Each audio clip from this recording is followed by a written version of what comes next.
Hello दोस्तों। आप सबका स्वागत है मेरी एक और वीडियो में। मैं सीए नितिन बंसल। आज मैं बात करने वाला हूँ ऑडिट ऑफ ट्रस्ट की। आप कैसे जो 12 ए बी सेक्शन और 80 जी में जो ट्रस्ट रजिस्टर्ड होते हैं, चैरिटेबल हो या रिलीजियस ट्रस्ट, उसके आप कैसे एक ऑडिट कर सकते हैं, कैसे ऑडिट होती है उनकी ट्रस्ट की। और जो ये फॉर्म्स हैं, जिनको फॉर्म के बारे में पता है, फॉर्म 10 बी और फॉर्म 10 डबल बी एप्लीकेबल्स होते हैं ऑडिट के लिए। तो फाइनेंशियल ईयर 24-25 की जो ऑडिट है उसके बारे में मैं आपको, कैसे आप उस ऑडिट को कर सकते हैं ऑनलाइन, क्या क्या डिटेल्स फिल करनी पड़ती हैं, वो सारी डिटेल्स मैं आज की वीडियो में आपको सिखाऊंगा, समझाऊंगा, बताऊंगा। ठीक है। जितने भी एनजीओ होते हैं, टेम्पल ट्रस्ट फंड, ठीक है, university, education institution, medical institution, उन सब की जो ऑडिट होती है वो मैंडेटरी ऑडिट है। उसकी क्या लिमिट्स होती हैं ऑडिट करने की, उस लिमिट्स के बारे में बात करेंगे। वो बता रहा हूँ मैं, लिमिट भी क्या होती है। ठीक है। उस फॉर्म को ऑनलाइन फाइल करना बताऊंगा। ये दोनों फॉर्म में डिफरेंस क्या है, 10 बी और 10 डबल बी में, और इनके ड्यू डेट्स क्या होती है इस फॉर्म की, और ये फॉर्म क्यों फाइल करने मैंडेटरी है। ठीक है। तो इसके बारे में आज की बात करूंगा मैं वीडियो में, पूरा मैं आपको लाइव फाइल करना सिखाऊंगा। ठीक है। तो वीडियो अगर आपको स्लो लगे तो आप वीडियो की स्पीड इंक्रीज कर सकते हैं। यूट्यूब का जो फीचर है उसके बेसिस पे आप स्पीड बढ़ा सकते हैं। ठीक है। तो सबसे पहले हम बात कर लेते हैं लिमिट्स की। क्या लिमिट्स अप्लीकेबल होती हैं टैक्स ऑडिट ऑफ ट्रस्ट की। ठीक है। आप किसी भी ट्रस्ट की ऑडिट करना चाहते हैं तो क्या लिमिट्स हैं। ठीक है। तो सबसे पहले बात करते हैं ग्रोस रिसिप्ट की। ग्रोस रिसिप्ट मींस आपने कोई भी आपका जो डोनेशन रिसीव किया है, ठीक है, जितने भी ट्रस्ट होते हैं उनकी आप कोई भी फीस होती है, रिसिप्ट होती है। ठीक है। जो ग्रोस रिसिप्ट बोला गया है यहाँ पे, ग्रोस रिसिप्ट आगे आपके अगर 2.5 लाख रुपए तक है, ठीक है, ठीक है, 2,50,000 रुपए तक है, तो आपको ना तो कोई टैक्स ऑडिट करवानी है, ठीक है, ना कोई फॉर्म अप्लीकेबल है। ठीक है। 10 बी 10 डबल बी कुछ अप्लीकेबल नहीं है। ना आपको कोई आईटीआर फाइल करनी है, ना आपको बुक्स मेंटेन करनी है। ठीक है। अगर आपका ग्रोस रिसिप्ट 2.5 लाख से ज्यादा है आपके ट्रस्ट में, या कोई भी आपका इंस्टीट्यूशन है या कुछ भी है उसमें 2.5 लाख से ज्यादा है, अप टू 5 करोड़ तक है, ठीक है, 5 करोड़ तक है, तो टैक्स ऑडिट मैंडेटरी है। फॉर्म आपका जो जाएगा वो जाएगा 10 डबल बी। ठीक है। आईटीआर जो जाएगी वो जाएगी आईटीआर 7। और आपको बुक्स ऑफ अकाउंटिंग भी मेंटेन करने हैं। ठीक है। अब बात करते हैं जो बड़े ट्रस्ट हैं, जो 5 करोड़ से ज्यादा का डोनेशन रिसीव करते हैं, या उनकी जो रिसिप्ट होती हैं वो 5 करोड़ से ज्यादा की होती हैं। तो उनके केस में सेम सारी चीजें सेम है, बस फॉर्म चेंज हो जाएगा, फॉर्म 10 बी जाएगा। ओके, बड़े जो ट्रस्ट होते हैं उनके लिए। ठीक है। यहाँ पे एक इंपॉर्टेंट चीज है जो आपको नोट करनी है। अगर आपके ट्रस्ट है उसके अंदर कोई भी फॉरेन कंट्रीब्यूशन आता है, ठीक है, कोई भी फॉरेन कंट्रीब्यूशन है आपके ट्रस्ट के अंदर, ठीक है, उसमें, और आप कोई भी जो आपकी इनकम है वो आप आउटसाइड इंडिया अप्लाई कर रहे हो, ठीक है, या ठीक है, जो मान लो इनकम जो आप अप्लाई करते हो, जो भी खर्चे कर रहे हो ट्रस्ट के, वो आप आउटसाइड इंडिया कर रहे हो, तो आपको फॉर्म 10 बी ही फाइल करना है। ठीक है। तो आपके केस में चाहे आपका टर्नओवर 5 करोड़ हो या ना हो, 5 करोड़ की कोई कंडीशन नहीं होगी। ठीक है। उस केस में भी आपको 10 बी फॉर्म फाइल अप्लीकेबल होगा। ठीक है। तो आप ऐसे याद कर सकते हैं, जो ट्रस्ट 5 करोड़ से ज्यादा है और जो फॉरेन कंट्रीब्यूशन वाले हैं उसके ऊपर 10 बी, फॉरेन का कुछ भी अप्लाई कर रहे हैं, फॉरेन से रिसीव हो रहा है तो भी 10 बी लगेगा। बाकी जितने भी बच गए उनके ऊपर 10 डबल बी लगेगा। ठीक है। तो ये थी इसकी टैक्स ऑडिट की लिमिट्स। ठीक है। अब ड्यू डेट के बारे में बात करें तो ड्यू डेट जो होती है 10 डबल बी फॉर्म्स की, वो होती है जो हमारी टैक्स ऑडिट की जो ड्यू डेट होती है 44 ए बी सेक्शन में, जो टैक्स ऑडिट होती है नॉर्मल, जो इंडिविजुअल एचयूएफ की, उसकी जो ड्यू डेट होती है वही हमारे इन ट्रस्ट के केस में अप्लीकेबल होती है। ठीक है। तो इसकी जो ड्यू डेट होती है वो 30 सितंबर होती है, बट करंट ईयर में इन्होंने एक्सटेंड कर रखी है 31 अक्टूबर तक। बट वैसे जो डिफॉल्ट होती है वो 30 सितंबर होती है। ठीक है। यहाँ पे कुछ स्टेप्स हैं, स्टेप्स की बात करेंगे हम। ठीक है। तो सबसे पहले मैं आपको पोर्टल पे ले चलता हूँ। तो यहाँ पे पोर्टल पे आप देख सकते हो मैंने लॉगिन कर रखा है ट्रस्ट को। ठीक है। तो ट्रस्ट की लॉगिन आईडी से आपको लॉगिन करना है। ठीक है। आप फर्स्ट टाइम ऑडिट करवा रहे हो या आप पहले से भी ऑडिट करवा रहे हो, तो ये एक ट्रस्ट का है जिसे हम एसएससी बोलते हैं। ठीक है। तो ये 3 स्टेप याद कर लो बस, टैक्स ऑडिट करने के लिए किसी भी ट्रस्ट की। ठीक है। तो उससे आपको समझ आ जाएगा, प्रैक्टिकल गाइड मिल जाएगा। ठीक है। मैं पूरा बाकी फॉर्म दिखाऊंगा आपको, कहाँ क्या क्या डिटेल्स है। इस फॉर्म की एक खास बात ये है कि इस फॉर्म में आपको यहाँ पे एक कैलकुलेशन करनी पड़ती है, कंप्यूटेशन ऑफ टैक्सेबल इनकम, क्योंकि इस फॉर्म में हमें इनकम कैलकुलेट करके बतानी होती है कि कितनी इनकम हमारी टैक्सेबल है, वही हमारी आईटीआर में जाएगी। तो ये वाली सारी डिटेल्स मैं दिखाऊंगा, साथ के साथ ये सीट है, एक वर्किंग सीट जो बना रखी है मैंने, ये भी आपके काम आएगी काफी। इस सीट के बारे में भी बताऊंगा कैसे आप इसको यूज कर सकते हैं। ठीक है, तो सबसे पहले आपको क्या करना होता है कि आप ये जो 10BB है ट्रस्ट वगैरह की ऑडिट, ये ओनली चार्टेड अकाउंटेंट्स कर सकते हैं। ठीक है, और कोई भी नहीं कर सकता। तो इसके लिए आपको सबसे पहले आपको एक सीए असाइन करना पड़ेगा जो इस टैक्स ऑडिट को करेगा। दूसरा, सीए एक्सेप्ट करेगा उसको, आप ऑनलाइन उसको असाइन करेंगे, असाइन करने के बाद वो एक्सेप्ट करेगा, एक्सेप्ट करने के बाद उसकी ऑडिट करेगा। उसकी मैं यूटिलिटी वगैरह फॉर्म वगैरह दिखाऊंगा कैसे एक सीए ऑडिट करेगा। ठीक है, फिर वापस से जो एसएससी है मींस जो ट्रस्ट है वो उसको एक्सेप्ट करेगा, मतलब उसको फाइनल ओटीपी डाल के एक्सेप्ट कर लेगा, तो वो सबमिटेड हो जाएगी ऑनलाइन पोर्टल पे। तो यहाँ पे दो सबमिशन होंगे, एक तो सीए सबमिट करेगा, दूसरा एसएससी सबमिट करेगा। ठीक है, तो सबसे पहले मैं आपको पोर्टल पे ले चलता हूँ। पोर्टल पे यहाँ पे आपको ई फाइल में जाना है, ई फाइल में यहाँ पे फाइल इनकम टैक्स फॉर्म में जाना है। ठीक है, इस पे क्लिक करेंगे। ठीक है, यहाँ पे आपको सर्च में डालना है 10BB फॉर्म। ओके, 10BB डालना है। ठीक है, यहाँ पे आपको पर्सन नॉट डिपेंडेंट वाले में ये फॉर्म मिलेगा आपको। ठीक है, तो यहाँ पे आपको दो तरह के फॉर्म मिलेंगे। ये जो 23-24 असेसमेंट ईयर ऑनवर्ड से ये वाला अप्लीकेबल है, ये कुछ फॉर्म में चेंज हुए थे। ठीक है, ये वाला फॉर्म डिसकंटिन्यू कर दिया गया है, तो ये वाला अप्लीकेबल है। तो आप इसी को देखेंगे, मैं पीछे वाली कोई भी बात नहीं कर रहा हूँ। ठीक है, तो यहाँ पे आपको फाइल नाउ पे क्लिक करना है। ठीक है, तो यहाँ पे आपको ऐसे ओपन हो जाएगा। उसके बाद आपको ओरिजिनल है या रिवाइज है, मतलब आप फॉर्म को फाइल करने के बाद रिवाइज भी कर सकते हो। यहाँ पे आपको ओरिजिनल सेलेक्ट करना है। ठीक है, उसके बाद आपको सेलेक्ट असेसमेंट ईयर, तो आप ये देख सकते हो यहाँ 23-24 से ये एप्लीकेबल हुआ है ये वाला फॉर्म। तो यहाँ पे 3 ही असेसमेंट ईयर आई है, करंट असेसमेंट ईयर। फिर यहाँ पे आपको चार्टेड अकाउंटेंट का नेम सेलेक्ट करना है। ठीक है, जिस सीए से आप अपनी ये टैक्स ऑडिट करवाना चाहते हो उसका नाम ऐड करना है। अगर पहले से यहाँ पे ड्रॉप डाउन में नहीं आ रहा है तो आप इसको ऐड न्यू सीए करके आप उसको ऐड करेंगे, देन यहाँ पे वो नाम आ जाएगा। ठीक है, उसके बाद आपको सपोर्टिंग डॉक्यूमेंट अटैच करने हैं यहाँ पे, PDF and zip can only. ठीक है, तो यहाँ पे आपको उसको टाइप बताना है, अपनी बैलेंस शीट अटैच की है, प्रॉफिट एंड लॉस अटैचमेंट की है या अदर्स की है, यहाँ पे आपको अटैच करना है। ठीक है, क्योंकि जिस आपको बुक्स देनी पड़ेंगी उसी की ऑडिट होती है। ठीक है, आपकी जो इनकम एंड एक्सपेंडिचर अकाउंट है, बैलेंस शीट है ट्रस्ट की, उसको यहाँ पे अटैच करना होता है। बट ये मैंडेटरी नहीं होता है, तो आप इसको अटैच कर भी सकते हो, नहीं भी। यहाँ पे आप कंटिन्यू करेंगे तो यहाँ पे सीए असाइन हो जाएगा। ठीक है, तो मैं थोड़ा प्राइवेसी की वजह से मैं आपको स्क्रीनशॉट ले रखे हैं, मैं उससे गो थ्रू करवा देता हूँ आपको, ताकि इजीली समझ हो जाएगा। ठीक है, ये देखो मैंने ये सारी चीज आपको बताई है यहाँ पे, तो मैं डायरेक्ट आपको वहीं पे ले चलता हूँ। ठीक है, आप पहले भी इसमें सीए ऐड कर सकते हैं, यहाँ से एक ऑप्शन होता है, यहाँ से आप पहले भी ऐड कर सकते हैं, यहाँ पे माई सीए। ठीक है, माई सीए यहाँ से आप ऐड करके फिर यहाँ जा सकते हैं, तो वो अपने आप ड्रॉप डाउन में आ जाएगा। और या आप वैसे डायरेक्टली फॉर्म में जाके भी अटैच कर सकते हैं। देखिए यहाँ पे ऐड सीए किया हुआ है, तो ये सक्सेसफुली ऐड का ऑप्शन आ रहा है। ठीक है, जैसे माई चार्टेड अकाउंटेंट्स ऐसे शो करेगा। ठीक है, तो यहाँ से भी आप असाइन फॉर्म कर सकते हैं। ठीक है, माई चार्टेड अकाउंटेंट्स में जाके आप जो फॉर्म इनसे ऑडिट करवाना चाहते हैं उसको आप यहाँ से असाइन कर सकते हैं। ठीक है, तो ये देखो ऐसे ऐड फॉर्म्स का ऑप्शन आ गया, और यहाँ पे फॉर्म के ड्रॉप डाउन में आ गया। बट मैंने आपको और इजी तरीका बता दिया है, तो यहाँ से भी आप फॉर्म डबल बी को सिलेक्ट कर सकते हैं। ठीक है, माई सीए में जाके भी। ठीक है, दूसरा तरीका यहाँ पे आपको नीचे मिलेगा, मैं दिखा देता हूँ। ये देखो, form has been successfully assigned to CA, तो ये ऐसे फॉर्म असाइन हो जाता है। ठीक है, ठीक है, ये असाइन हो गया इसे।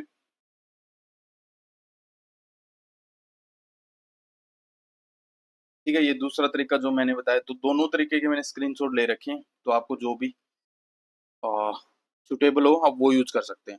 अब बात करते हैं स्टेप फॉलोड बाय सीए, तो क्या स्टेप सीए फॉलो करेगा इसकी ऑडिट करने के लिए। ठीक है, तो यहाँ पे सीए की अलग से यूजर आईडी पासवर्ड होते हैं। ठीक है, यहाँ पे टैक्स प्रोफेशनल सीए लिखा आएगा। ठीक है, उनके मेंबरशिप नंबर से यूजर आईडी बनती है पोर्टल के ऊपर। ठीक है, जिससे ऑडिट होती है। ठीक है, जिससे ये फॉर्म फाइल होगा। तो यहाँ पे वर्क लिस्ट में जाएगा जो सी अपने उसमें। ठीक है, वर्क लिस्ट में उनको यहाँ पे ये फॉर योर इंफॉर्मेशन में जो फॉर्म हमने असाइन किया है वो वाला असाइन फॉर्म यहाँ पे दिखेगा।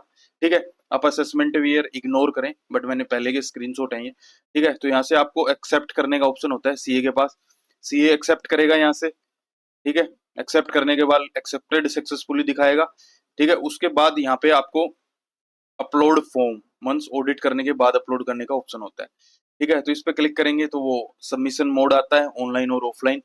ठीक है, तो ये हमेशा ऑफलाइन मोड पे ही होती है। ठीक है, तो ये जैसे ऐसे यहाँ पे दिखा देगा आपको, ठीक है।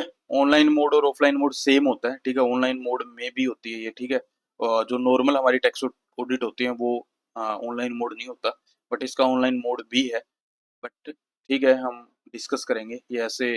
आ, आपको स्टार्टिंग में क्लोज वाइज वगैरह ये सारी डिटेल्स में दिखाऊंगा, ठीक है। तो अब डायरेक्ट चलते हैं ऑफलाइन वाले मोड पे। तो ये ऐसे ऑफलाइन पे क्लिक करेंगे तो ये यूटिलिटी डाउनलोड हो जाती है, और यहाँ से आप प्रीफिल्ड जेसोन भी डाउनलोड कर सकते हैं। और यहाँ से आप उसको जो भी जेसोन जनरेट होगी वो यहाँ से अपलोड करनी होती है, उसके बाद सबमिट करना होता है, ठीक है।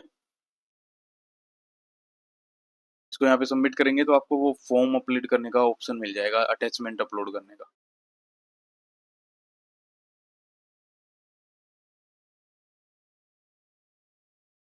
ठीक है, ये 10B का दिखाया गया है नीचे, तो आप इसको इग्नोर करें। इस वीडियो में हम सिर्फ 10BB की बात कर रहे हैं, ठीक है।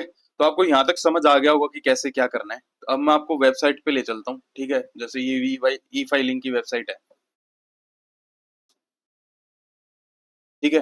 तो जो यूटिलिटी है उसके बारे में बात कर लेते हैं, जो सीए यूज करते हैं इस फॉर्म को फिल करने के लिए, ठीक है। तो यहाँ पे इनकम टैक्स फॉर्म में जाएंगे, सेम चीजें हैं बाकी। आप मेरी पहले वाली टैक्स ऑडिट की वीडियो देख सकते हैं, और अगर आपको डिटेल में समझना है तो 3CA CB वाली वीडियो बना रखी है मैंने, उसमें पूरा डिटेल में मैंने स्टेप बाय स्टेप सारी चीजें दिखा रखी हैं लाइव, तो आप वहां से भी आइडिया लगा सकते हैं, ठीक है। तो आपको ये वाला यूज करना है 10BB, और यहाँ से आपको ये यूटिलिटी मिल जाएगी ऑनलाइन। तो आप इस यूटिलिटी को डाउनलोड करेंगे यहाँ से, आपको जिप फाइल में मिलेगी यूटिलिटी, ठीक है। ठीक है, तो ये ऐसे यहाँ पे यूटिलिटी डाउनलोड हो जाती है, मैंने ऑलरेडी कर भी रखी थी पहले भी यूटिलिटी, तो ये दिखा रहा है मैसेज, ठीक है। यहाँ से आप इसको एक्सट्रैक्ट करेंगे, ये यहाँ पे ऐसे दिखा देगा, ठीक है। इसमें आपको ये जो एप्लीकेशन वाली चीज़ है ये हमारी मेन यूटिलिटी होती है, जो सॉफ्टवेयर जिसको बोलते हैं, ठीक है। इसको आपको डबल क्लिक करके आपको रन करना है, ठीक है। तो ये ऐसे रन हो जाएगी यूटिलिटी आपकी, जो भी है आपको इंस्टॉल करना है बेसिकली। तो ये कुछ वो नहीं है, आपको यहाँ पे दिखा देता हूँ एक बार, ये लोड हो जाती है, ठीक है। तो यहाँ पे आपको ये एक ही फॉर्म मिलेगा, क्योंकि सेपरेट यूटिलिटी है इसकी, यहाँ पे ये कनेक्टेड होती है, ऑनलाइन यूटिलिटी होती है, ठीक है। तो यहाँ पे आपको फाइल नाउ पे क्लिक करना है, तो ये इम्पोर्ट जेसोन का ऑप्शन मिलता है, कोई भी आपने प्री सेव्ड जेसोन फाइल है, और या आप कंटिन्यू विदाउट प्रीफिल इसको क्लिक करेंगे, ठीक है। तो यहाँ पे जो भी हमारा ट्रस्ट है उसका पैन नंबर आएगा, और यहाँ पे असेसमेंट ईयर, ठीक है। और यहाँ पे उसका फाइलिंग टाइप, ओरिजिनल फाइल कर रहे हो या कौन सी टाइप कर रहे हो, ठीक है। उसके बाद कंटिन्यू करेंगे, ठीक है। मैं आपको ये फील्ड डिटेल करके कंटिन्यू करके दिखा देता हूँ,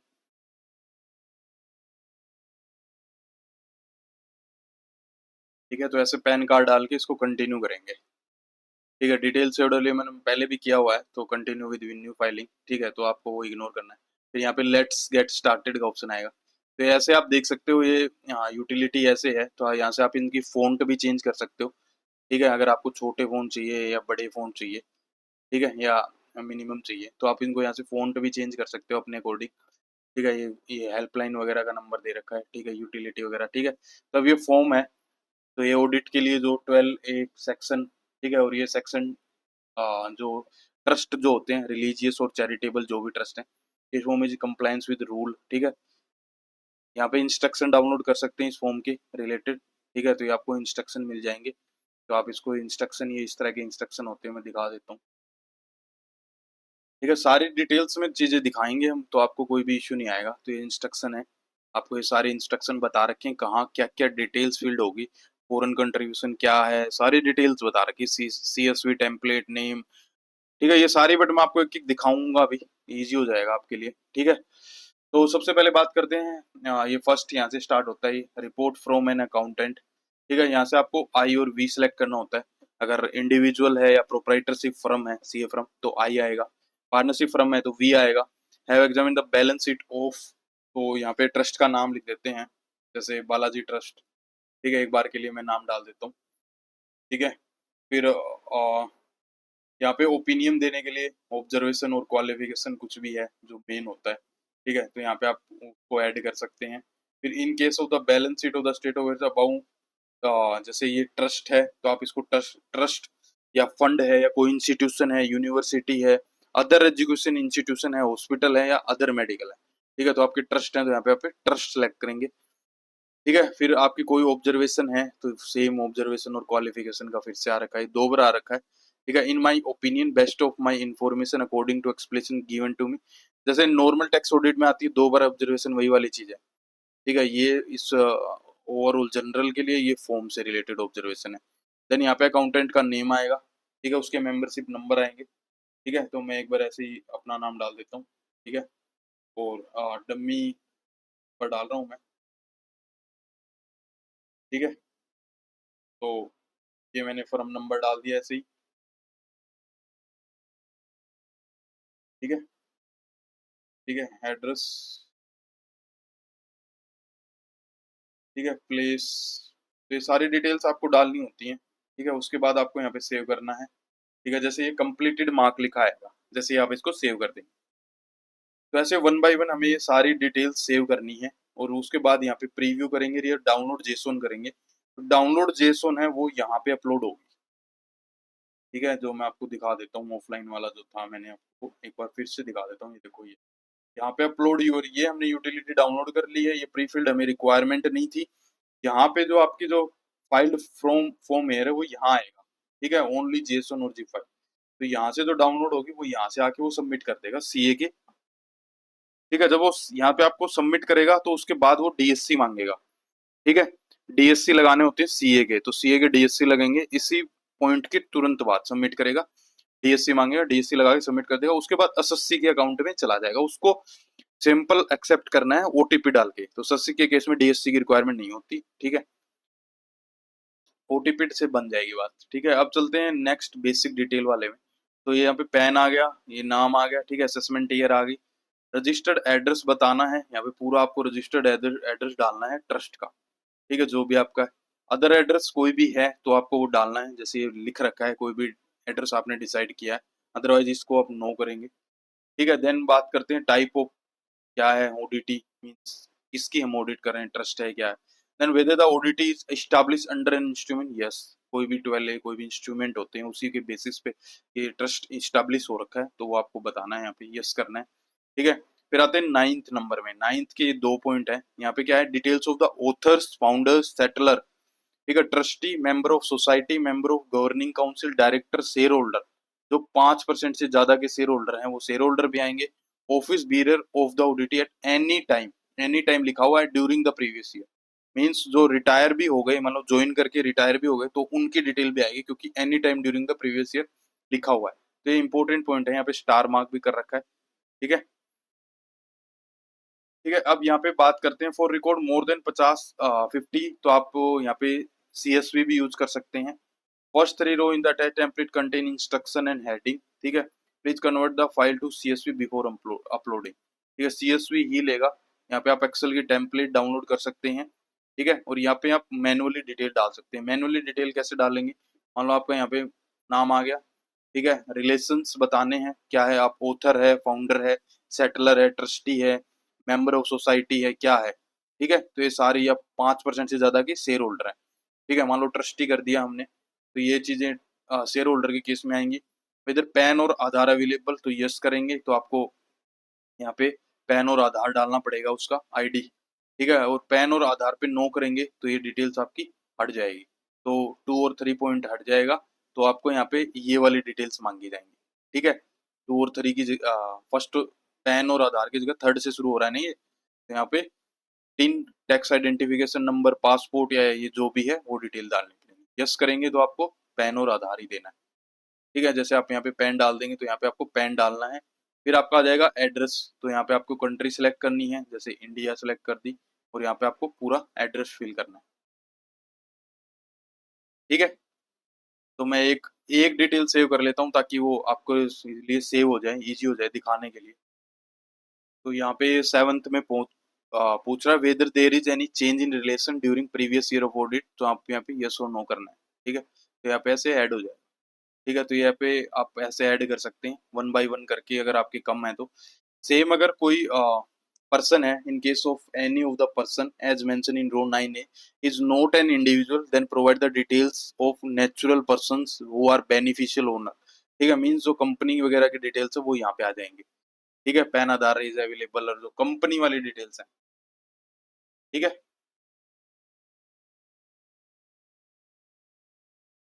ठीक है।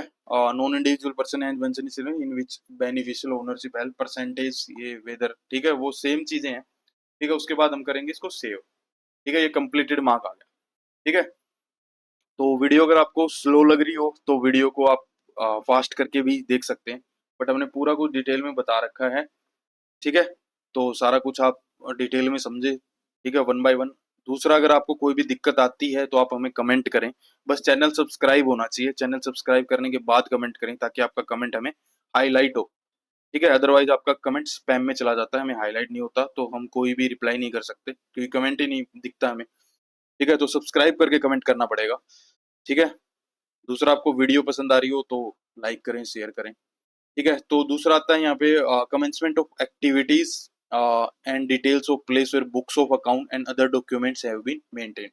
तो where the auditee has been granted provision registration. ठीक है, कोई आपको प्रोविजनल रजिस्ट्रेशन मिला हुआ है या प्रोविजन अप्रूवल मिली हुई है, whether activity you have commenced during the previous year, तो आपको यस करके आपको डिटेल डालनी पड़ेगी, date of commencement of activity. ठीक है, if the answer to 10(1) if yes with application of registration. ठीक है, आपने कोई एप्लीकेशन लगा रखी है 12A की और approval of first prize, then yes करके आपको वो डेट ऑफ एप्लीकेशन भी डालनी पड़ेगी। अदरवाइज इसको आप नो करें। ठीक है, ये आपको कुछ भी नहीं करना पड़ेगा क्योंकि आपने ऑलरेडी आपके आप रजिस्ट्रेशन है। ठीक है, अगर फर्स्ट टाइम कर रहे हैं जिनके पास रजिस्ट्रेशन नहीं है तो यस करें, अदरवाइज ये नो आएगा। ठीक है, फिर आते हैं 11th में, whether the books of account and other documents have been kept and maintained in the form and manner prescribed। ठीक है, तो आपको ये बुक्स का बताना है यहाँ पे yes. Maintained at the registered office, then yes. And अगर आप इसको नो करते हैं तो आपको वो एड्रेस बताना पड़ेगा जहाँ पे आपको रजिस्टर बुक्स आपने मेंटेन कर रखी है। ठीक है, date of decision by to keep such place. ठीक है, इसको कर देते हैं सेव। समझ आ गया होगा, बहुत ईजी है ये फॉर्म फाइल करना।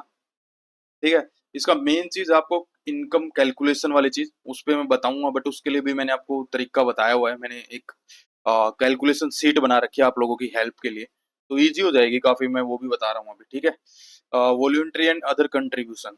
ठीक है, तो यहाँ से वो जो है चीज हमारी शुरू होने वाली है, जो ये सीट मैंने जो बना रखी है कैलकुलेशन ऑफ इनकम। बेसिकली इसका पर्पज ये है कि हमारे पास क्या होता है कि हम क्लाइंट की ऑडिट करने से पहले हमारे पास डॉक्यूमेंट मेंटेन करते हैं। तो डॉक्यूमेंट मेंटेन करने के लिए मतलब आप डायरेक्ट लाइव यहाँ पे फाइल ना करने की बजाय आपको एक डॉक्यूमेंट मेंटेन करना पड़ेगा कि क्या क्या इनकम्स हैं, क्या कुछ है। ठीक है, तो उसके बाद आप उसकी फाइनल कर पाओगे ना कि बिफोर उसको लाइव फॉर्म भरने से पहले आपके पास कोई सपोर्टिंग डॉक्यूमेंट, तो आप इसको as a supporting document use कर सकते हैं। इसमें आप सारी डिटेल्स बना सकते हैं और यहाँ पे आप टैब ऐड करके उसकी कोई भी टेबल है, कैलकुलेशन है, लेजर है, वो यहाँ पे आप टैब ऐड करके और यहाँ पे आप उसकी रेफरेंस दे सकते हो। ठीक है, कि भाई इस टैब पे हमने ये बना रखा है। ठीक है, तो आप यहाँ पे ऐसे रेफरेंस दे सकते हो कि कौन सी टैब पे किसकी क्या कैलकुलेशन। ठीक है, तो मैं इसको समझाता हूँ क्या कुछ है ये। तो अभी फॉर्म पे बने रहते हैं अभी, तो वो लिंक करता हूँ मैं धीरे धीरे कि कैसे आप इसको यूज कर सकते हो ताकि आपको इजी तरीके से समझ आए। तो बात कर रहे हैं अभी वॉल्यूंटरी एंड अदर कंट्रीब्यूशन, तो ये ऑडिट कर रहे हैं तो हमें ये सारी चीजें चेक करनी है कि जो कंट्रीब्यूशन है, जो इन्होंने डोनेशन वगैरह जो रिसीव किए हैं वो जेन्युइन है या नहीं है, या जो हमारे पास आए हैं वो क्या है। तो बेसिकली हम पूरी एक एक ऑडिट करेंगे तरीके से, उनके रिसिप्ट चेक करेंगे, बैंक स्टेटमेंट चेक करेंगे, सारा कुछ चेक करेंगे, उनके बुक्स ऑफ अकाउंट जो मेंटेन कर रखी है, क्योंकि 2.5 लाख से ऊपर बुक्स मेंटेन है, बुक्स मेंटेन है तो ऑडिट भी मेंटेन है। ठीक है, तो ये सारी डिटेल्स होनी चाहिए उनके पास, ऑडिटी के पास। ठीक है, तो अब स्टार्ट करते हैं। मैंने यहाँ पे जो पॉइंट नंबर दे रखे हैं, इन्हीं पॉइंट नंबर को वहां पे मैंने अपनी सीट में डाल रखा है, यहाँ पे एक्सेल सीट में। ठीक है, बट मैं आपको फॉर्म से समझाऊंगा ताकि आपको क्लियरिटी आए। ठीक है, तो सबसे पहले पॉइंट हमारा, whether ODT has filed form number 10BD for the previous year, if no then skip to the serial number 14। 10BD form था जो आपकी जो डोनेशंस होती हैं पूरे साल में आपने कितनी डोनेशन रिसीव करी, उसकी डिटेल जाती है फॉर्म नंबर 10BD में। ठीक है, आपको एंट्री वाइज डिटेल डालनी पड़ती है, उसमें पैन नंबर भी जाता है, आधार कार्ड नंबर भी जाता है, उसमें सारी डिटेल्स आती हैं, तो वो होता है फॉर्म नंबर 10BD। तो बड़े बड़े जितने भी इंस्टीट्यूट हैं या ट्रस्ट हैं वो सब ये यूज कर रहे हैं, मैंडेटरी है ये यूज करना। बट स्टिल आपने वो फाइल नहीं किया तो इसको नो करें, अदरवाइज इसको यस करें। ठीक है, यस करके आपने जो form 10BD sum of total of donation reported in form number 10BD, उसमें आपको जितना भी डाला है वो आपको यहाँ पे डालना है। सपोज मैंने डाल दिया 1 लाख रुपए, 1 लाख नहीं, हम 5 लाख का एग्जाम्पल लेके चलते हैं क्योंकि 5 लाख हमारी वो है, ठीक है। हमने 10BD फॉर्म में 5 लाख का डोनेशन डाल रखा है, वो मैंने यहाँ डाल दिया। अब क्या है, donation not reported in form 10BD, मगर मीन्स आप यहाँ पे अगर नो करोगे तो आपको ये वाला हट जाएगा और यहाँ पे आपको फिल करना है। जैसे आप यहाँ पे नो करेंगे ये हट जाएगा और यहाँ पे ये सिर्फ डिटेल यहाँ भरनी पड़ेगी। तो ऑटोमेटिकली हमने 10BD में कुछ नहीं डाला तो यहाँ पे डायरेक्ट हमारा 5 लाख यहाँ फिल होगा, अदरवाइज ऐसे आएगा। तो आई थिंक आप लोग समझ गए होंगे इसका लॉजिक। दूसरा क्या होता है, कई बार हमने नोट रिक्वायर्ड भी है, ठीक है, तो हमने फाइल ही नहीं किया उसको, या बच गई कोई भी डिटेल तो वो यहाँ पे डाल देंगे, ठीक है। इसको मैं अभी जीरो कर देता हूँ, आप समझ गए होंगे इस चीज को। तो ये 15 पे टोटल आ जाएगा, टोटल कंट्रीब्यूशन आ गया हमारा पूरे साल का 5 लाख रुपए, ठीक है। तो हम यहाँ पे आ चुके हैं, ठीक है। टोटल वॉल्यूंटरी कंट्रीब्यूशन रिसीव्ड भाई अपने आप सम कर लेगा, यहाँ पे फॉर्मूला होता है इसमें, ठीक है। अब बात करते हैं total foreign contribution out of the total contribution, total foreign contribution out of the total voluntary contribution stated in 15, ठीक है। तो ये यहाँ पे नॉट अप्लीकेबल होता है वैसे तो, ठीक है, ये फॉर्म में आएगा ही नहीं, क्योंकि अगर फॉरेन कंट्रीब्यूशन हमने कोई भी रिसीव कर रखा है तो फॉर्म 10B एप्लीकेबल हो जाता है, तो ये नॉट अप्लीकेबल होगा, इसलिए जीरो होगा यहाँ पे। Total foreign foreign contribution out of the total voluntary, ठीक है। फिर वॉलंटरी कॉन्ट्रीब्यूशन, मान लो जो अब हम जो टोटल है उसके नीचे ये लेस वाली चीजें हैं, क्या क्या चीजें लेस हो रही हैं, ठीक है। तो एक बार मैं इनको रीड कर लो आप पूरा, बाकी मैं उसको हमारे एक्सेल से भी बताऊंगा कैसे है ये चीजें।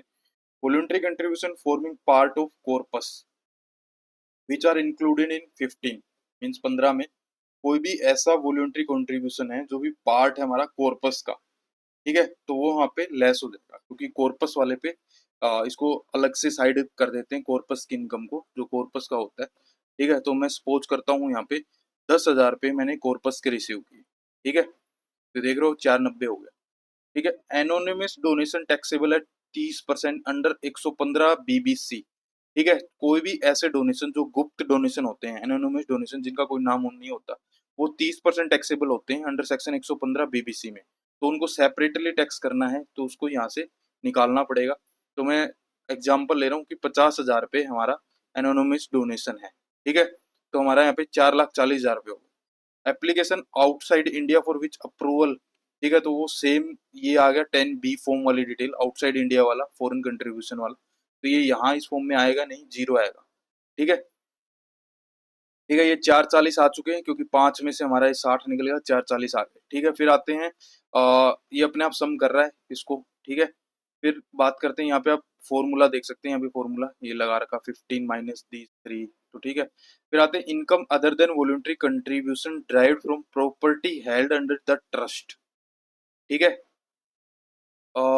एनी यूनिवर्सिटी, ठीक है, वो पूरी डिटेल दे रखी है उसके बाद, ठीक है। Other than contribution reported in serial number 15, तो ऐसी इनकम जो हमारी जो ट्रस्ट हैं उनके प्रॉपर्टी जो हैं उनके ऊपर हमें कोई भी इनकम हो रही है, जैसे हमारी प्रॉपर्टीज हैं, मान लो रेंटल इनकम आ रही है या कोई इंटरेस्ट इनकम आ रही है, तो वो हमें यहाँ पे डालनी होती है, ठीक है। तो मैं एक्सपोज करता हूँ कि ये मेरी 1 लाख रुपए की इनकम है, ठीक है, कि मेरा रेंटल इनकम है या मेरी इंटरेस्ट की इनकम है, जो ट्रस्ट की जो एसेट्स हैं उनसे कुछ इनकम आ रही है, ठीक है, होता है ऐसा। Income required to be applied in India by the auditee, तो ये हमारी टोटल इनकम हमने निकाल ली है जो ग्रोस रिसिप्ट से, कि ये जो थी जो टैक्सेबल होनी चाहिए, ठीक है। इसको सेव कर देते हैं, ठीक है, ये आ गया, ये वाला आपने समझ लिया। अब बात करते हैं अप्लीकेशन ऑफ मिल, ठीक है। अब मैं आपको एक बार मेरी सीट पे लेके चलता हूँ। सेम मैंने यहाँ पे डाला है डोनेशंस जो हमारे 10BD फॉर्म में है, वो टोटल यहाँ डालना है, ठीक है। सपोज हमने 1 लाख रुपए का डोनेशन लिया था, 10 लाख रुपए का, 5 लाख रुपए का डोनेशन लिया था हमने, ठीक है। तो यहाँ पे मेरा डोनेशन नोट सोवन इन 5D ये जीरो था, ठीक है। सेम ही आ गया हमारा।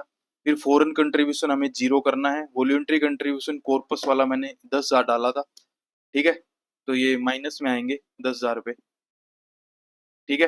देन यहाँ पे वॉल्यूंटरी एनोनिमस डोनेशन मैंने 50,000 डाला था, ठीक है, तो ये डालेंगे तो ये अपने आप ऐसे फॉर्मूला लगा हुआ है तो ये आ जाएंगे। ये मैंने लिखा भी हुआ है क्योंकि एग्जेम्प्ट होता है कॉर्पस में कोई भी अगर हम करते हैं, ठीक है। और ये सेपरेटली 30% होता है, ये एग्जेम्प्ट ही होता है, ये टैक्सेबल होता है, तो ये दोनों चीजें यहाँ से हट जाएंगी और 10B वाली डिटेल आनी नहीं है यहाँ पे, तो ये आ गया नेट। उसके बाद कोई भी अदर इनकम है तो ये मैंने यहाँ पे 1 लाख रुपए अदर इनकम डाल दी, ठीक है, तो ये 5,40,000 आ गए मेरा टोटल। यहाँ तक हम ठीक है। ये सीट आपको मैं शेयर कर दूंगा, आप जस्ट मेरे को ईमेल करें, ईमेल करेंगे तो मैं आपको शेयर कर दूंगा। अब यहाँ पे बात करते हैं 23 वाले में। ठीक है, यहाँ से एप्लीकेशन ऑफ मनी पे बात करते हैं। एप्लीकेशन ऑफ मनी वाले में है excluding application note eligible and reported under serial 27। ठीक है, तो एप्लीकेशन ऑफ मनी का क्या मतलब हुआ कि जो हमारी मान लो हमने ट्रस्ट के अंदर हमने डोनेशन रिसीव कर लिया, ठीक है भाई, हमारा इतने रुपए का डोनेशन आ चुका है, इससे पहले वाले में हमने ये टोटल लगा दिया। अब हमें जो अप्लाई कर दिया, मतलब जो डोनेशन हमने खर्च कर दिया, ठीक है, क्योंकि जो ट्रस्ट होते हैं वो क्या होते हैं, नॉन प्रॉफिट ऑर्गेनाइजेशन होते हैं, उनका प्रॉफिट पर्पज नहीं होता, उनका सेवा करना, समाज का भला करना। जो इन एक्टिविटीज में जो अपना पैसा लगाते हैं, रिलीजियस होते हैं या जो भी ट्रस्ट है, इंस्टीट्यूशन है, एजुकेशन पे पैसा लगाते हैं, तो वो हमें पैसा यहाँ पे बताना है ताकि आपकी जो नेट इनकम बचे उस पर टैक्स लग जाए। ठीक है, तो उसमें क्या क्या है application, total amount applied for charitable और रिलीजियस पर्पज। ठीक है, हमने चैरिटेबल और रिलीजियस पर्पज में कितना पैसा लगाया है प्रीवियस ईयर में, टोटल वो यहाँ डाल देंगे। ठीक है, मान लो हमने पैसा लगा दिया 2 लाख रुपए। ठीक है, ये 2 लाख रुपए की ऑडिटर चेक करता है, ये प्रॉपर इसकी बिल विल सब सारी चीजें चेक होती हैं, उसके बाद ये अमाउंट फाइनल किया जाता है, इसकी पूरी डिटेल्स बनाई जाती है, उसमें 1 बाय 1 चेक किए जाते हैं कि ये ठीक है या नहीं। Amount which was not actually paid during the previous year if included in one. तो हमें क्या है कि इसमें हमें पेड बेसिस पे लेना है, जो पैसा हमने एक्चुअली पे कर दिया है। ठीक है, और जो पैसा हमने पे नहीं किया है वो क्लेम नहीं होगा यहाँ पे। तो उसको मान लो हमारे इस वाले में कोई भी पैसा पेड होता, मान लो हमने 2 लाख में से अभी 10,000 रुपये दिए नहीं है, ठीक है, मान लो 1,90,000 ही दिए, तो यहाँ पे 1,90,000 ही अलाउेबल है, मानो अप्लाई माना जाए। ठीक है, समझ गए आप ये मेरी बात, अदरवाइज आप इसको जीरो करेंगे। फिर तीसरा पॉइंट है amount actually paid during the previous year which accrued during any earlier previous year but not claim as application of income in any earlier previous year. Means क्या हुआ कि हमने कहीं भी पहले अमाउंट पे किया था, ठीक है, उसको हमने अक्रू कर लिया है, बट उसको हमने पहले कभी भी एप्लीकेशन ऑफ मनी में क्लेम नहीं कर रखा, तो वो यहाँ पे हम डाल लेंगे। ठीक है, तो ये अपने आप 20,000 2 लाख हो जाएगा, क्योंकि 10 हमने ऊपर डाल दिया, या इसको जीरो कर दो, कंफ्यूजन ना हो। तो ये आप समझ गए इस पॉइंट को कि कोई भी अमाउंट है जो हमने एक्चुअली पे कर दिया था पीछे ड्यूरिंग द प्रीवियस ईयर में, amount actually paid during the previous year मतलब current year which accrued during any earlier previous year, मतलब पहले हमने उसको बेनिफिट ले लिया बट पे नहीं किया था, पे इस बार कर रहे हैं हम उसको। ठीक है, और ना हमने उनको नोट क्लेम किया था, तो वो हम अब क्लेम कर रहे हैं, क्योंकि पेड ऑन बेसिस पे क्लेम कर रहे हैं, सिंपल। ठीक है, तो ये टोटल अमाउंट आ गया एप्लीकेशन वाला। अब आते हैं फिफ्थ पॉइंट पे, अमाउंट इन्वेस्टेड और डिपॉजिटेड बैक इन कॉर्पस। ठीक है, अमाउंट इन्वेस्टेड और deposited back in corpus which was applied during any preceding previous year and not claimed as application during that previous year. ठीक है, तो corpus में जो भी हमारा फंड आता है वो टैक्सेबल नहीं होता। ठीक है, वो ऊपर भी हमने अलग से किया था। तो उसमें हमारे कोई भी अमाउंट इन्वेस्ट करते हैं, मान लो क्या हुआ कि कई बार हम क्या करते हैं, हमारे कॉर्पस में से पैसा निकाल के उसको यूज कर लेते हैं। ठीक है, तो दो कॉर्पस में से हमने पैसा निकाल के यूज किया, उसको एप्लीकेशन ऑफ मनी हमने दिखाया नहीं दिखाया, तो वो एप्लीकेशन ऑफ मनी क्यों नहीं आया, क्योंकि कॉर्पस में जो पैसा आता है वो हम डायरेक्ट अप्लाई कर सकते हैं, उस पर कोई टैक्सेबल नहीं होता। बट उसमें अगर हम वापस से एड बैक कर रहे हैं, ठीक है, अमाउंट इन्वेस्टेड और deposit corpus which was applied during any preceding previous year and not claimed as application during that previous year, क्योंकि वो जनरली जो पैसा कॉर्पस में से यूज किया जाता है, एप्लीकेशन ऑफ मनी यूज की जाती है, वो जनरली क्या माना जाता है कि वो नॉट टैक्सेबल है। तो वो दोनों चीजें होती है। बट उसमें अगर कोई भी हमने एज ए उधार लिए था कॉर्पस से, आप ऐसे समझ लो हमने कॉर्पस से कुछ पैसा उधार लिया था, ठीक है, वो हम वापस दे रहे हैं, ठीक है, तो वो एप्लीकेशन ऑफ मनी मानी जाती है। ठीक है, तो ऐसा कोई भी पैसा है तो वो यहाँ डालना है। ठीक है, आप समझ गए होंगे भाई, कॉर्पस से हमने उधार लिया और कॉर्पस को हम वापस दे रहे हैं, अमाउंट इन्वेस्टेड और डिपॉजिटेड बैक। ठीक है, तो वो एप्लीकेशन ऑफ मनी माना जाएगा। ठीक है, बट एक्चुअल में जो कॉर्पस में डिपॉजिट होता है उसको भी हम वो नहीं मानते, उस पर टैक्स होता ही नहीं है किसी भी एंगल से, ना एप्लीकेशन ना कुछ। फिर आते हैं repayment of loan. So same ऊपर रीपेमेंट का है, जब हमने किसी भी तरह का लोन लिया था ट्रस्ट ने, ठीक है, तो जो लोन से पैसा आया था वो उसने खर्च कर दिया। ये किसी भी पर्पज के लिए, मान लो बिल्डिंग खरीदने के लिए या मशीनरी खरीदने के लिए, कुछ भी पर्पज के लिए उन्होंने लोन लिया था, तो लोन से जो बैंक वालों ने जो पैसा दिया था वो डायरेक्ट अप्लाइड हो गया, तो वो यहीं कहीं भी लिस्ट नहीं हुआ। बट उसको अगर हम रीपेमेंट करेंगे, ठीक है, अगर हम किसी भी लोन ले रखा है उसकी किस्त भर रहे हैं या उसको रीपे कर रहे हैं, तो वो हमारा एप्लीकेशन ऑफ मनी आएगा। क्योंकि मान लो 10 लाख रुपए की हमने कोई भी एसेट्स खरीदी थी लोन से, ठीक है, तो हमें हमारे पास डायरेक्ट 10 लाख आ गए थे और हमने 10 लाख लोन से पे कर दिए थे, तो ट्रस्ट में कहीं भी एंट्री हुई नहीं। बट हम उसकी जो किस्त भर रहे हैं, मान लो 1-1 लाख रुपए हम लोन की किस्त भर रहे हैं, तो वो यहाँ पे एप्लीकेशन ऑफ मनी आएगी। ठीक है, तो इस तरह का कोई भी है तो वो यहाँ आ जाएगा। ठीक है, तो ज्यादा अमाउंट नहीं डाले, कॉम्प्लिकेटेड ना हो जाए इसके लिए, बट मैं समझा रहा हूँ आपको सारी चीजें। ठीक है, तो यहाँ तक आपको चीजें सारी समझ आ गई हैं। ठीक है, उसके बाद आता है amount to be disallowed from application. तो अब चलते हैं वापस से सीट पे। तो ये सारी चीजें मैंने बता दी हैं। ग्रोस जो आया मेरा, ठीक है, total application in India during the previous year, तो ये मैंने यहाँ पे 2 लाख डाला था मेरी शीट में। अमाउंट नोट पेड ये -10,000, ठीक है, उसमें डाला था हमने। ये amount paid out of earlier acquired now claimed on, ये हमने जीरो किया था, ये समझा दिया मैंने। इन्वेस्टेड और ये वाली चीजें भी बता दी मैंने, ये भी बता दी। ठीक है, तो 190 यहाँ हमारा यहाँ पे आ गया। ठीक है, सेम चल रहे हैं, ये सारी चीजें सेम है। मैं आपको सीट शेयर कर दूंगा, कोई इश्यू नहीं है। अब आते हैं amount to be disallowed from application. तो यहाँ पे क्या होते हैं, जो एप्लीकेशन है उसमें हमने कोई जो पेमेंट कर रखी है उसमें अमाउंट डिसअलाउड है। जो हमारा ये 2 लाख है ना, इसमें से अमाउंट डिसअलाउड भी है। अब वो डिसअलाउड कैसे हैं वो बताना है, तो उसकी रिपोर्ट देनी है। तो यहाँ पे ये देखो, amount disallowed under 13th proviso to, ये सेक्शन वगैरह दे रखे हैं, बट मैं सिंपल बता देता हूँ आपको। शेड्यूल टीडीएस डिसअलाउ, जैसे नॉर्मल ऑडिट में होता है वैसे यहाँ होता है। किसी भी हमारे टीडीएस अप्लीकेबल था, हमने टीडीएस डिडक्ट नहीं किया। Application where TDS is not deducted under section 40A i है। मान लो हमने एक ऊपर वाले अमाउंट में से मान लो हमने 10,000 ऐसी पेमेंट थी जिसपे टीडीएस डिडक्ट नहीं किया। जो एप्लीकेशन है ना, ये 2 लाख वाली, उसमें से 10,000 ऐसा है जिसपे टीडीएस डिडक्ट नहीं किया। ठीक है, फिर आते हैं एप्लीकेशन, ये यहाँ पे हैं ये सारी एज इट इज चीज हैं। ठीक है, यहाँ पे आपको ये ऐसे डालनी है। आप भी मान लो इस पे यस क्लिक करेंगे, यहाँ पे मैं बता देता हूँ कैसे आएगा ये। ठीक है, मान लो ये अमाउंट आपने यहाँ पे डाला 10,000 पे। ठीक है, तो यहाँ पे ये डिटेल्स डालने का ऑप्शन आ गया। सेम आपको एक्सेल फाइल डाउनलोड करके आप टेम्पलेट भी यूज कर सकते हैं, या आप यहाँ पे ऐसे डिटेल डाल सकते हैं। किस डेट को पेमेंट थी, क्या अमाउंट था पेमेंट का, नेचर ऑफ पेमेंट क्या थी, नेम क्या था पेई का, पैन क्या था पेई का, आधार नंबर क्या था पेई का जिसको आपने पे किया, एड्रेस क्या था। तो सारी डिटेल देनी पड़ेगी, आपने टीडीएस क्यों नहीं काटा उसके ऊपर। ठीक है, तो ये आपको ऐसे डिटेल्स डालनी है। ये टीडीएस वाला है। दूसरा है details of payment on which tax has been deducted.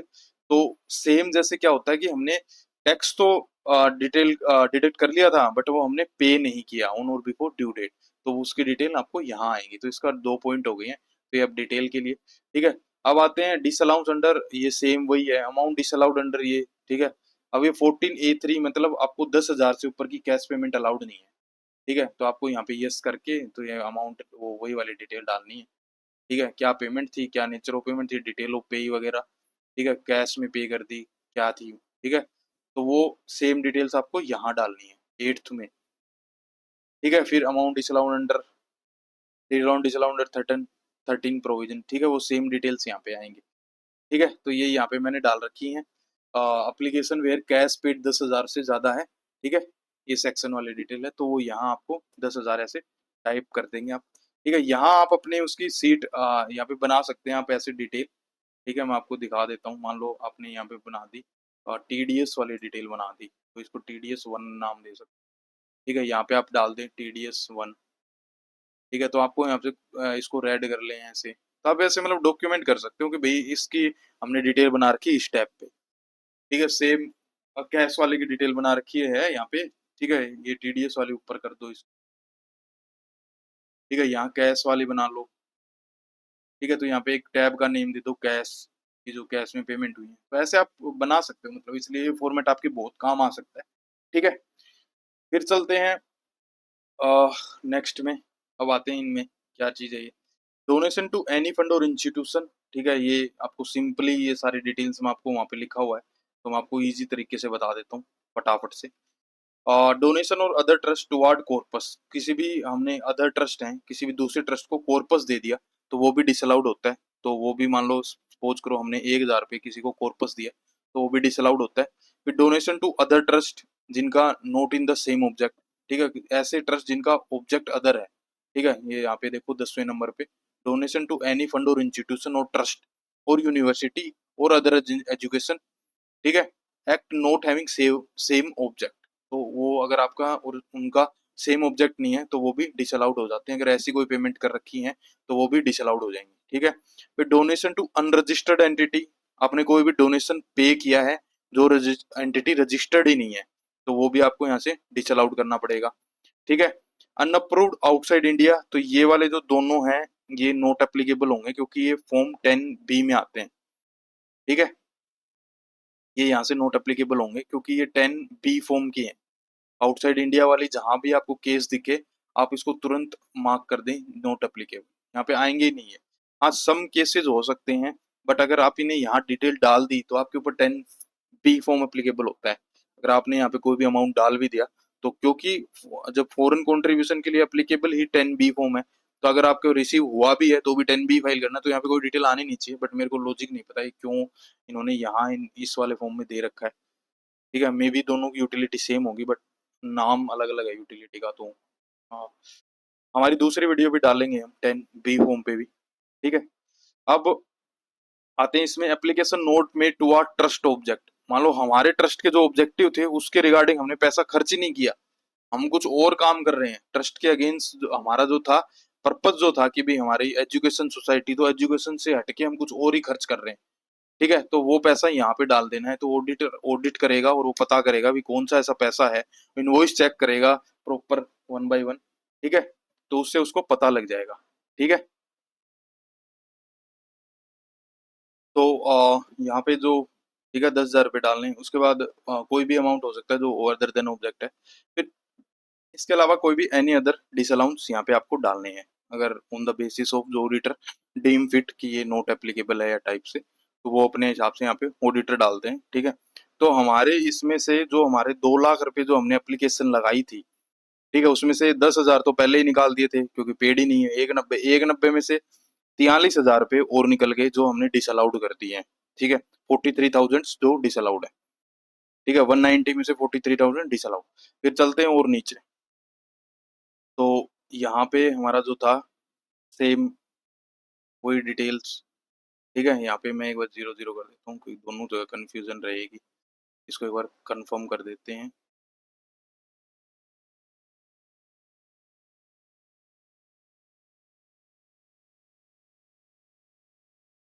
आप समझ जाओ एक जगह ही ताकि दोनों जगह कंफ्यूजन ना हो, ठीक है। इसको सेव कर देते हैं कि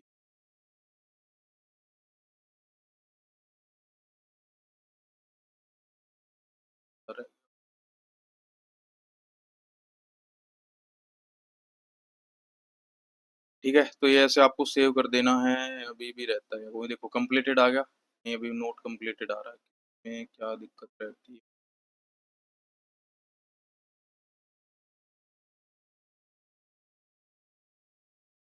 ठीक है, वो चेक कर लेना आप लोग, ये कह रहा है डिसअलाउंस 23/7 में।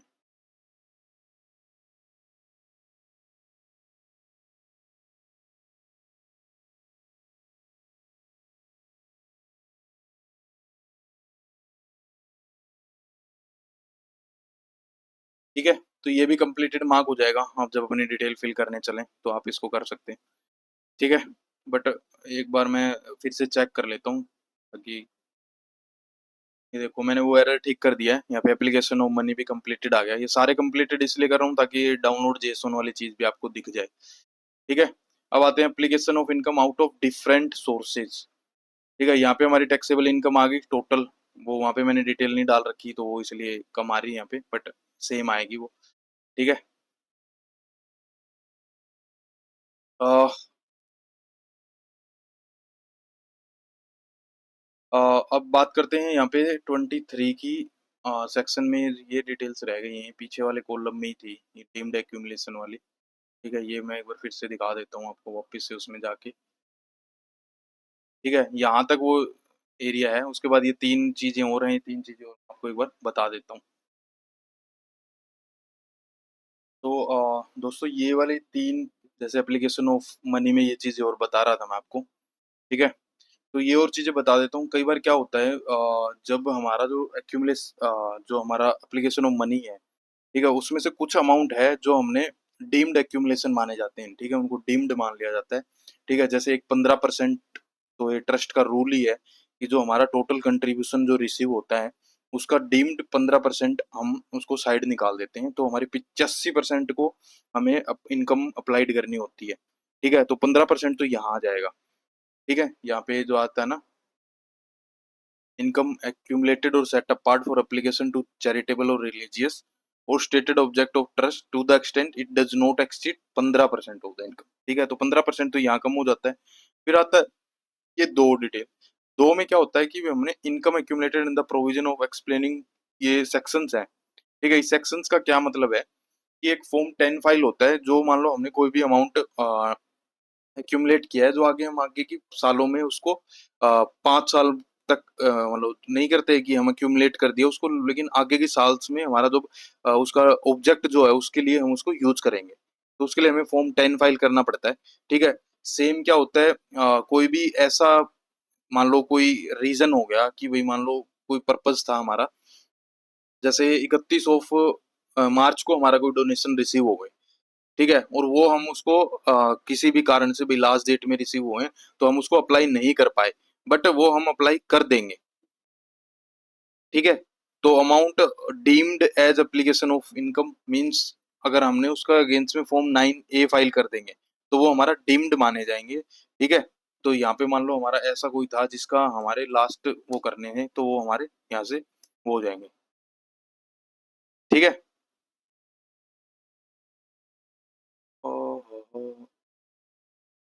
10 आएगा, ठीक है। सेम यहाँ पे हमारा अगर कोई भी फॉर्म 10 फाइल करके जो कर रखा है, ये 15% वाली डिटेल, तो यहाँ पे आपको ऐसे डिटेल फिल करनी है, ठीक है। हम मतलब ऑडिटर फिल करेगा एक तरीके से, ठीक है।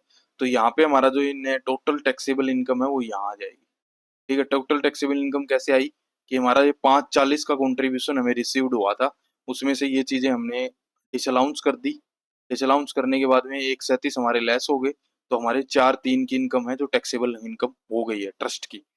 अब बात करते हैं आगे, ठीक है, यहाँ तक आपको समझ आ गया, ठीक है। अब बात करते हैं application of income out of different sources, ठीक है, यहाँ तक हमारा सेम आ गया। अब income taxable under section 115 BBI, ठीक है, 115 BBI, जैसे क्या हुआ कि हमने ऑडिटर है, जो ऑडिटर ने उसको चेक किया कि कोई रॉन्ग एक्यूमुलेशन कर रखा था, ठीक है, तो उसकी वो उन्होंने क्लेम तो कर ली डिडक्शन यहाँ पे, ठीक है, फॉर्म 9A फॉर्म 10 वाली, बट उनको अप्लाई ही नहीं किया उन्होंने, ठीक है। तो वो आते हैं सेक्शन अंडर सेक्शन 115 BBI में, ठीक है। और ऐसी कोई डिटेल्स जो जैसे क्या होता है हमारे ट्रस्ट के जो ऑब्जेक्टिव थे उसी के लिए यूज करना होता है पैसा, तभी हमें इनकम में छूट मिलेगी, बट हमने उसको पर्सनल पर्पज के लिए उसको यूज कर लिया उस पैसे को, मान लो ट्रस्टी जो थे ट्रस्ट के उन्होंने अपने पर्पज के लिए उसको पैसे को यूज कर लिया, तो ऑडिटर वो चीजें चेक करेगा और वो अमाउंट यहाँ पे आएगा, वो डिसअलाउंस अमाउंट होता है, तो वो अमाउंट यहाँ पे आएगा। मान लो 25,000 ऐसा अमाउंट था जो उन्होंने पर्सनल पर्पज के लिए कर लिया या रॉन्ग अक्यूमुलेशन कर रखा था, ठीक है, तो वो वापस से एड बैक हो जाएगा और इनकम बन जाएगी, ठीक है, उस पर टैक्स लग जाएगा। सेम जो हमने एनोनिमस डोनेशन ऊपर से जो लेस किया था वो यहाँ पे वापस से टैक्सेबल होगा एट द रेट ऑफ 30%, ठीक है। उसकी कंडीशन क्या होती है, कोई भी डोनेशन या तो मोर देन 5% और 1 लाख, जो भी हाइयर है उन दोनों के अलावा आसान वो यहाँ पे आएगा, मतलब हम 5% तक एनोनिमस डोनेशन मान सकते हैं और 1 लाख रुपए, और उससे ज्यादा है तो हम विच एवर इज हाइयर लिखा हुआ है, ठीक है, तो वो यहाँ पे हम मानेंगे, उसके ऊपर का वापस से एडबैक हो जाएगा और उसकी इनकम बन जाएगी, ठीक है। तो ये मान लो जीरो डाल दिया, यहाँ पे एक बार जीरो डाल देता हूँ, ठीक है। फिर आते हैं 27 पॉइंट में, application of income out of the flowing source during the previous year, income accumulated under the third प्रोवाइजर section, ये वही चीज है यहाँ पे मैंने जो आपको बताई थी, ठीक है, वो अलग अलग यहाँ पे बता रखी इन्होंने। Income deem to be applied, ठीक है, इनकम, फिर income earlier previous year accumulation, ठीक है, मान लो 15% का कोई एक्यूमुलेशन कर रखा था बट उसको भी कहीं भी यूज नहीं कर रखा, ठीक है, income of earlier previous year up to 15% वो कर रखा है, तो वो भी यहाँ पे एड बैक हो जाएगा। कॉर्पस में कुछ कर रखा है तो वो भी वापस एड बैक हो जाएगा। बोरोड फंड से अगर आपने अप्लाई कर रखी है, ठीक है, क्योंकि बोरोड फंड से अगर आपने अप्लाई कर रखा तो वो एप्लीकेशन ऑफ मनी नहीं मानी जाती है, अगर आपने वो उसको उस 2 लाख रुपए में ऐड कर रखा है, ठीक है, जैसे ये जो 2 लाख रुपए था ना, एप्लीकेशन ऑफ मनी में ऐसा कोई फंड है जो बोरोड फंड से यूज कर रखा है तो वापस से एड बैक हो जाएगा। कॉर्पस वाला है तो वो वापस से एड बैक हो जाएगा। कोई 15% वाला है तो वो वापस से एड बैक हो जाएगा। ठीक है, तो ये ऐसे यहाँ पे कोई अदर है तो ये ऐसे आपको स्पेसिफाइड करना है। पर्सनल पर्पज वाले एड बैक हो जाएंगे, उसके ऊपर भी नो इनकम मानी जाएगी और उस पर टैक्स पे होगा। ठीक है, तो ये ऐसे हमें कंप्लीटेड मार्क हो गया। अब आते हैं person refer to in 13(3) means ऐसे पर्सन जो ट्रस्टी हैं। ठीक है, वो जो डिटेल्स वो यहाँ पे आपको डिटेल्स देनी है। डिटेल ऑफ स्पेसिफाइड पर्सन्स की आपको डिटेल देनी है। ठीक है, the author of the trust of the foundation, any person who has made a substantial contribution. ठीक है, जैसे any person total contribution up to the end of the exceed 50,000 rupee, who such author founder और person in H U family. ठीक है, any trustee और manager by whatever name call, any relative of such. ठीक है, any concern person. ठीक है, तो उनके डिटेल्स यहाँ पे आएगी, नेम आएगा, पैन आएगा। उनको अगर कोई भी डिटेल्स आपने जो वहाँ पे डिसअलाउड की है तो उसकी डिटेल्स आपको यहाँ पे फिल करनी पड़ेगी। वो पर्सन है कौन जिसके लिए आपने ये खर्च की है, पर्सनल नेचर वाले। ठीक है, फिर आते हैं 29 में, details of income property refer to in whether any part of income और प्रॉपर्टी ऑफ द ऑडिट। ठीक है, land 25% for any period during the previous without either adequate security और एडुकेट इंटरेस्ट और बोथ। ठीक है, कोई ऐसी आपको ये यस और नो करना है, whether any part of the income और property of the auditee is और continues to be lent to any specified person. Specified person मतलब रिलेटिव्स वगैरह, उनके पर्पज के लिए अगर आपने कोई भी यूज की है तो वो आपको यहाँ पे बतानी है, वो वापस से एड बैक होगी। ठीक है, ये स्पेशल आ गया इनकम और प्रॉपर्टी। ठीक है, आइदर एडुकेट सिक्योरिटी और एडुकेट इंटरेस्ट और बहुत, मान लो एडुकेट नहीं है वो चीज, वो बतानी है आपको। इधर एनी लैंड और बिल्डिंग, सेम लैंड और बिल्डिंग के लिए आ गया, अगर आपने कोई भी लैंड और बिल्डिंग दे रखी है। ठीक है, मेड अवेलेबल। ठीक है, made available for the use of any specified person, तो वो स्पेसिफाइड पर्सन वाली डिटेल्स यहाँ पे आएंगी। ठीक है, फिर यहाँ पे आता सैलरी वाली, ये प्रॉपर्टी से रिलेटेड आ गया। ये प्रॉपर्टी से इनकम और प्रॉपर्टी, ये लैंड एंड बिल्डिंग, मान लो रेंटल कुछ दे रखा आपने, ये कोई सैलरी अलाउंस आप उनको ज्यादा दे रहे हैं। ठीक है, ऐसा जो मार्केट रेट वगैरह से, तो वो यहाँ पे बताना है। मेड यहाँ पे वेदर एनी अदर सर्विसेज हैं कोई भी ऐसी। ठीक है, विदाउट एडुकेट रेम्यूनरेशन, कोई सर्विसेज ले रहे हो आप और एडुकेट रेम्यूनरेशन नहीं है तो वो यहाँ पे आप बतानी है। ठीक है, फिर शेयर सिक्योरिटी, कोई शेयर सिक्योरिटी जैसे होते हैं, ठीक है, उनके बारे में बताना है। फिर ये share security other property on behalf of the auditee. फिर whether any income auditee is diverted during the previous year in favour of, कोई इनकम आपने, fund of auditee continues to remain invested. ठीक है, तो ये वो वाले सेक्शंस में आते हैं, ये सारे जो स्पेसिफाइड पर्सन है उनके लिए ये सारी डिटेल्स हैं। ये ऑडिटर चेक करता है और उनको यस नो करता है और अमाउंट फिल करता है। ठीक है, on the basis of supporting document, जो उनके पास एविडेंस होते हैं, अदरवाइज इसको नो करने होते हैं। ठीक है, सेम यहाँ पे आएगा, whether the auditee has incurred any specified violation. ठीक है, ये पूरे एक्ट के लिए income of the auditee has been applied other than object, other than object वाली चीज है तो। ठीक है, वो यहाँ पे आपको बतानी है। आपको यस करेंगे तो यहाँ पे आपको डिटेल फिल करनी है और ये टोटल आ जाएगा। मान लो अदर देन ऑब्जेक्ट आपका है, ठीक है, income from profit and gain which is incidental, कोई आप इनकम एक्स्ट्रा इनकम कमा रहे हो जो। ठीक है, तो यहाँ पे वो डिटेल अलग से फिल हो रही है और वहां भी जो इनकम थी वो जो हमने ऊपर डिसअलाउड कर दी थी वो अलग है। अलग इन द सेंस मतलब सेम है वो चीजें, ये कैलकुलेशन निकालने के लिए है और यहाँ पे उसकी डिटेल्स आती है। तो ये अमाउंट सेम आएंगे वहां भी, ऊपर वाले में वो भी और यहाँ भी। ठीक है, ये स्पेशली फॉर 13(3) वालों के लिए है। ठीक है, the whether the auditee referred to in has applied any income, ठीक है, property held of trust for private और रिलीजियस पर्पज, यहाँ पे दे रखा है ना, विच डज नॉट इंश्योर, तो इसको यस करके यहाँ पे अमाउंट डालना है।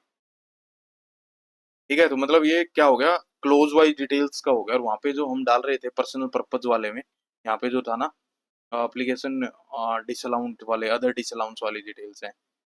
ठीक है, या पर्सनल पर्पज वाली। ठीक है, तो ये जो पर्सनल बेनिफिट वाली है 13(3) वाला, तो यहाँ पे अपने आप ये सम होके आ जाएगा क्योंकि ऊपर कहीं भी पर्सनल पर्पज वाली डिटेल्स नहीं है। तो ये वाला जो है ना, ये यहाँ पे, ये अपने आप यहाँ पे सम होके आ जाएगा। सम होके वो अपने आप टोटल इनकम बन जाएगी उसकी। ठीक है, मान लो यहाँ पे मैंने कोई भी अमाउंट डाल दिया, मान लो 50,000 डाल दिया। ठीक है, और इनको बाकी को कर दिया मैंने नो।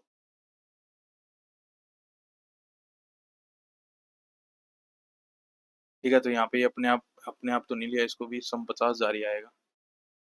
ठीक है, और इसको हम कर देंगे सेव। सेव करने के लिए मैंडेटरी फिल है, ये हमको डिटेल फिल करनी पड़ेगी कि हमने नीचे अमाउंट डाल दिया, तो हम कुछ भी डाल देते हैं एक बार के लिए। ठीक है,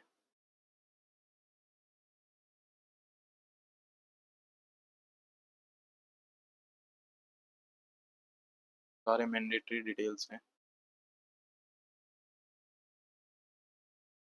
एक बार के लिए ऐड कर देते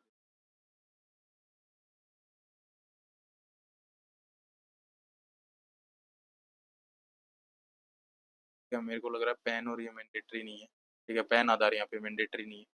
ठीक है, अब इसको सेव करते हैं तो ये सेव होगा। ठीक है, तो वो जो इनकम थी वो ये टोटल एड बैक होके आएगी यहाँ पे। ठीक है, अब आते हैं whether there is any claim of depreciation और otherwise has been made in terms of explanation. ठीक है, तो in respect of any asset acquisition of which has been claimed as an application of income and the amount of such depreciation. तो यहाँ पे जो amount of depreciation आएगा, जो assets हमने अप्लाई की हैं उनसे रिलेटेड डेप्रिसिएशन यहाँ पे आएगा, और उनको अदर देन पर्पज यूज किया है तो उसका डिटेल्स यहाँ पे आएगा। Whether there is any claim of depreciation और otherwise has been made in terms of. ठीक है, in respect of any asset which has been claimed as an application of income. ठीक है, तो उसकी डिटेल्स यहाँ पे आएगी। ठीक है, whether the audit is required to deduct और collect tax as per the provision, तो टीडीएस डिडक्ट किया था उसका शेड्यूल्स आएंगे कि 10 नंबर बताना पड़ेगा आपको। ठीक है, किसका आपने टीडीएस डिडक्ट किया है। ये जो हमारी नॉर्मल जो टैक्स ऑडिट होती है उसमें भी ये डिटेल्स आती है। ठीक है, तो उसमें नेम बताते हैं हम, सेक्शन किसमें काटा है, टोटल अमाउंट की पेमेंट बताते हैं, कितने अमाउंट पे टीडीएस डिडक्ट किया है, नहीं डिडक्ट किया है, अमाउंट डिडक्टेड, कलेक्टेड, ये सारी डिटेल्स बताते हैं। अदरवाइज इसको नोट करें, नो करें। सेम टीडीएस की जो हमने स्टेटमेंट जो रिटर्न फाइल की हुई है ट्रस्ट ने, तो उसकी डिटेल्स यहाँ पे आएंगी। ठीक है, फिर आता है with the SSC liable to pay interest. मान लो आपने कोई, आपके ऊपर टीडीएस एप्लीकेबल है, 10 नंबर ले रखा है, आपने रिटर्न फाइल नहीं की, तो इंटरेस्ट कोई एप्लीकेबल है तो इंटरेस्ट की डिटेल यहाँ पे आएगी। Tax deduction number, amount of interest, amount paid और डेट ऑफ पेमेंट। ठीक है, इसको सेव कर देंगे। ठीक है, तो ये ऐसे पूरा आपका पूरा फॉर्म आपका कंप्लीट हो जाता है। कंप्लीट के बाद आपको यहाँ पे प्रीव्यू का ऑप्शन मिलेगा और एडिट करने का ऑप्शन मिलेगा। ठीक है, ये पूरा का पूरा फॉर्म आपको ऐसे मिलेगा। ठीक है, ये पूरा फॉर्म आपको इनकम कैलकुलेशन वगैरह सब आ जाएंगी टोटल। ठीक है, टैक्सेबल इनकम यहाँ पे आ गई। ठीक है, 393 ये वाली डिटेल्स आ गई। यहाँ पे हमने जो डाला था ना, यहाँ पे जो 50,000 ये जो इनकम यहाँ पे डाली है ना, तो यहाँ पे ऊपर जो सेक्शन का नंबर है ना, उस सेक्शन में यहाँ पे डलेंगी वो। ठीक है, इसमें से। ठीक है, तो ये अपने आप फिर टोटल इनकम कैलकुलेट कर लेगा। तो इस तरीके से टैक्स इसकी ट्रस्ट की ऑडिट होती है, ये सारे रिकॉर्ड्स वगैरह आते होते हैं। ठीक है, इसको यहाँ पे डाउनलोड करेंगे, इसकी ये डाउनलोड फॉर्म कर सकते हो आप पीडीएफ में। ठीक है, यहाँ पे ऐसे पीडीएफ डाउनलोड हो जाएगा, ऐसे आप इसको सेव कर सकते हैं, तो ये पीडीएफ फाइल डाउनलोड हो जाएगी। ठीक है, और दूसरा फिर आप इसको यहाँ पे प्रोसीड टू ई वेरीफाई का कुछ होता नहीं है यहाँ पे। ठीक है, ये डाउनलोड जेएसओन हो जाती है। ठीक है, सेम ऐसे डाउनलोड जेएसओन हो जाएगी, और वो जो जेएसओन फाइल है वो आपको वहाँ पे अपलोड करनी है। फिर अपलोड करने के बाद आपकी डीएससी लगेंगी, अटैचमेंट लगेंगी, बैलेंस शीट, पी&एल, जो भी आपकी नोट्स टू अकाउंट वगैरह है, ये सारी डिटेल्स आपको अटैच करनी होती है। ठीक है, उसके बाद अटैच करने के बाद आपको सबमिट कर देना है। सीए का डीएससी लगता है, सीए के डीएससी लगने के बाद एसएससी के डीएस ओटीपी पे और एसएस ओटीपी से भी कर सकते हो और उससे भी कर सकते हो। ठीक है, तो पूरी वीडियो मैंने कंप्लीट कर दी है। लिमिट्स का आप ध्यान रखेंगे, ये सारी लिमिट्स वगैरह, ये पूरा फॉर्म मैंने आपको बता दिया है, सारी डिटेल्स बता दी हैं। 10B फॉर्म भी हम जल्दी लेके आएंगे वीडियो। तब तक आप चैनल को सब्सक्राइब करें, लाइक करें, शेयर करें। आपको ये सीट चाहिए तो आप कमेंट करके आप अपना ईमेल आईडी से डिस्क्रिप्शन में मैं ईमेल आईडी डाल दूंगा, आप उस ईमेल पे आप हमसे ये सीट मांग सकते हैं। Thank you.